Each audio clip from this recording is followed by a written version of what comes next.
in Ontario and you see a job ad that doesn't include pay information, you should feel confident asking for more than $200,000. And it's important to keep this in mind for when the new regs kick in next year, because there's an exception in there for employers that says they don't have to include pay information in their job ads if the expected pay is more than 200 grand.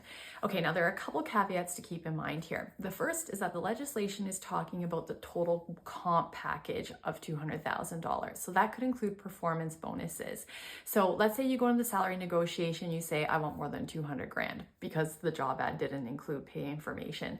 The employer could come back and say, well, actually, we had in mind a $50,000 performance bonus plus $150,000 salary to bring it up to 200K.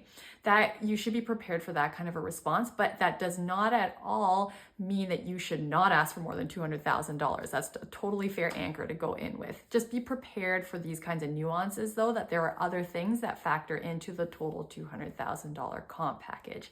Now, the last point to keep in mind is that you should use your judgment a little bit when making an assumption about that $200,000 threshold in a job ad, because there are some smaller employers who probably don't know the law and just won't include pay information in their job ads because they just don't know any better.